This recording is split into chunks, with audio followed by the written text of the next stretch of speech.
Within the cyclone, in addition to human beings, there were many animals which had lost their life.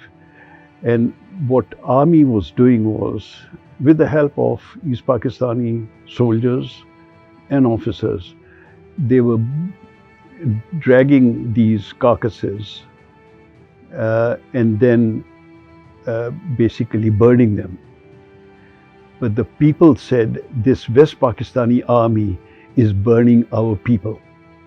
It was a lie. It was just a lie. He was a very frank and open-minded person. Many of the stories one hears, some of them are half true, others are total fabrication. My last trip to East Pakistan was in November 1970, just soon after the cyclone had come there. And at that time, I was serving as Naval ADC to the President of Pakistan, who happened to be General Yahya. So I accompanied him, visited the whole area which had been devastated by the cyclone. And some horrific sights that I saw still are fresh in my mind. We saw bodies dangling from top of trees where they had been lifted by the waves and the water had receded and they were still there. Then we came across a captain in the army who was from East Pakistan, and he had lost many of his close relations in the cyclone, and he was busy burying them. His unit happened to be there at that time. And just to give you an idea, with this water, the earth had soaked totally with water, and burying the body was a horrendous task, because what they would do is they would dig a ditch right next to where the body was lying and dig it very quickly with army jawans helping them, and they would roll the body in.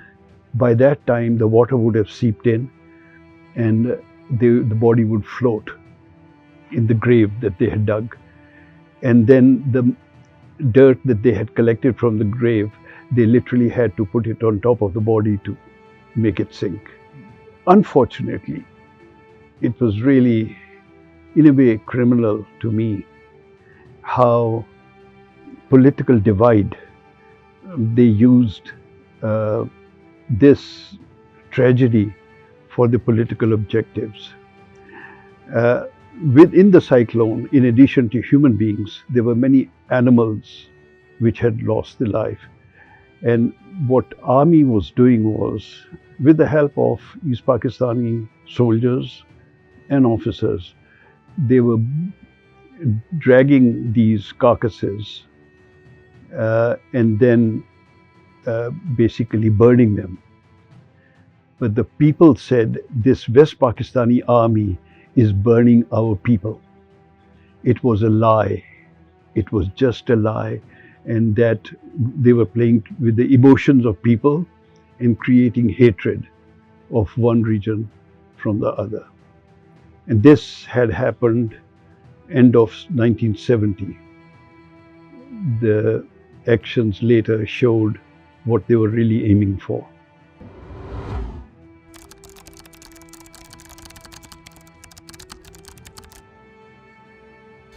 I don't think it's played a part in creating that divide. The divide was, it was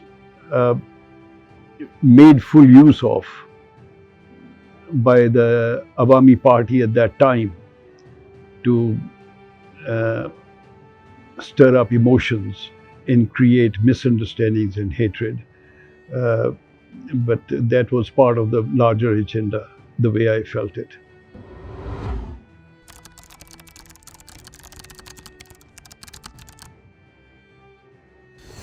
What would happen is,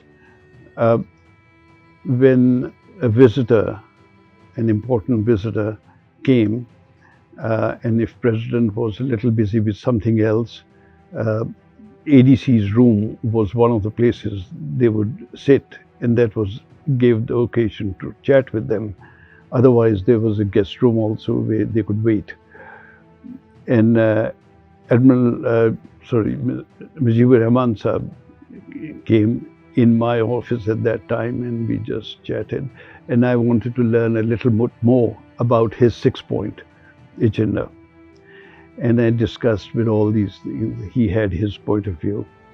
And I asked him, how could a country really remain united if it had a separate currency, separate foreign affairs, separate, except the armed forces, everything else was separate. He said, well, this is our view. It's not a word of God.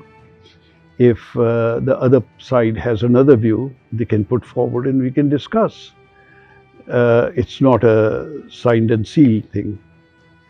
And then I happened to meet him after the election, and now it had become a word of God. And he said, well, we are the majority party and this is it. There is no more discussion on the subject.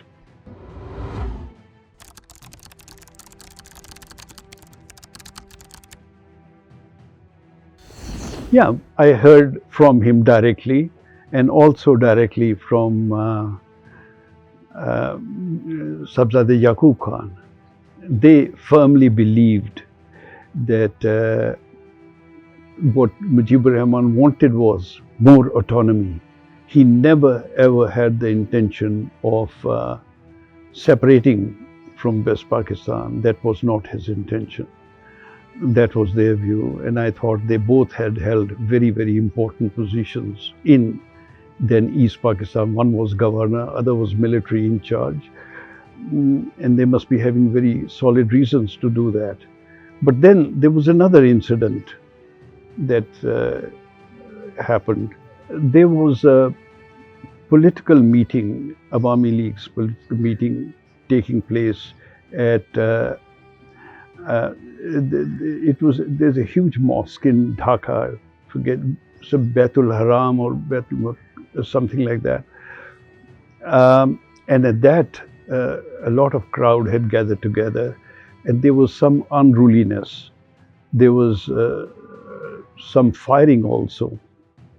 And Mujib Ur Rehman had gone there, and there was pandemonium. People ran all over. And this story relates about that, and I heard it personally from Mr. G.W. Chaudhary, who's a political analyst. He has written quite a few books. I had gotten to know him after his first book, which was Pakistan's Relations with India from 1947 to 1967. I found it very fascinating. And he had done a lot of research. When General Yahya became president, he had appointed him a minister. So that brought contact even more closer. And he told me that I have something very important to give to General Yahya. He had come without any appointment. And then he went on to relate the story to me. And the story was that it was late at night that his door was knocked on. He opened the door, and there was this journalist from Radio Pakistan. And he said, Chaudhary Saab, I brought an atom bomb for you. He said, what do you mean? He said, just give me a chance to show you something. And the background of that was that he had run away from this pandemonium, and there was a taxi standing there, and he had seen Mr. Mujib Ur Rehman rush into this cab, and from the other side came, who later became his foreign minister, I forget his name. He jumped in, and he said, I was trying to save my life. I also jumped in the front seat. And they announced to the driver, chalo, chalo, jaldi chalo, let's go.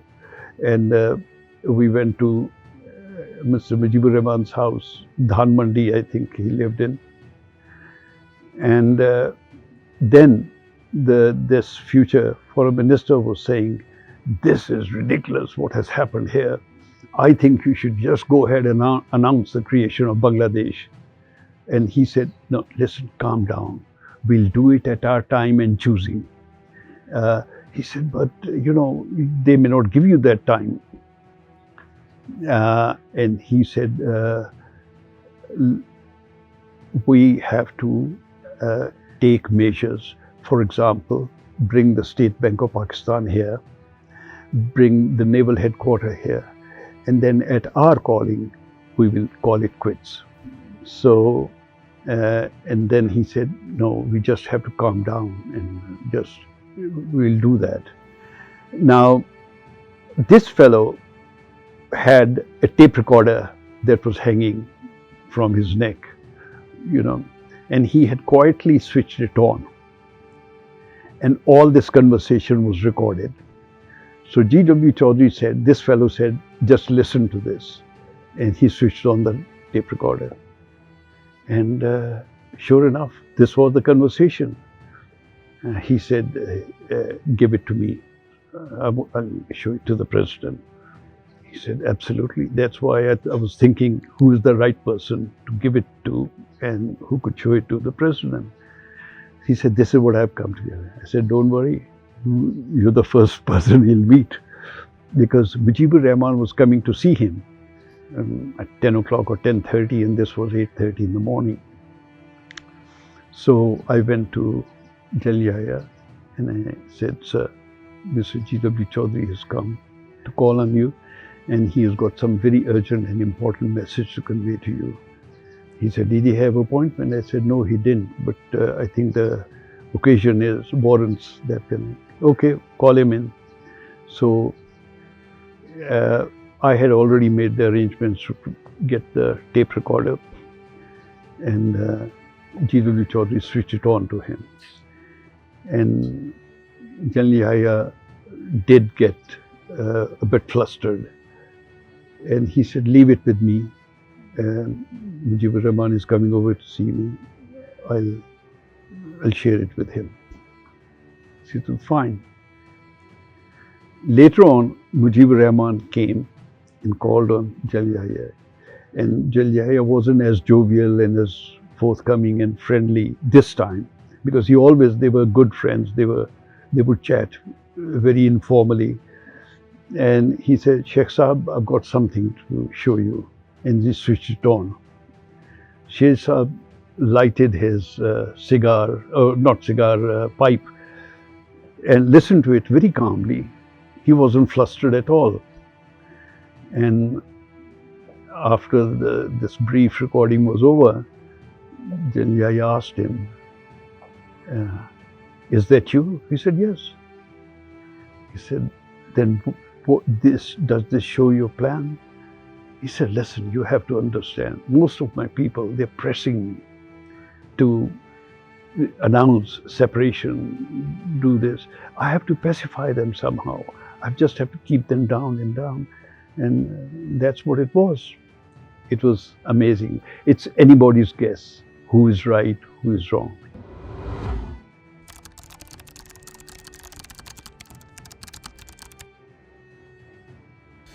Having served with the Yahya Khan, I would say he was one general who didn't have any biases.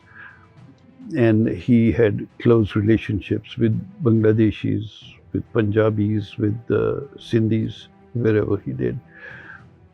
And there are several interesting incidents also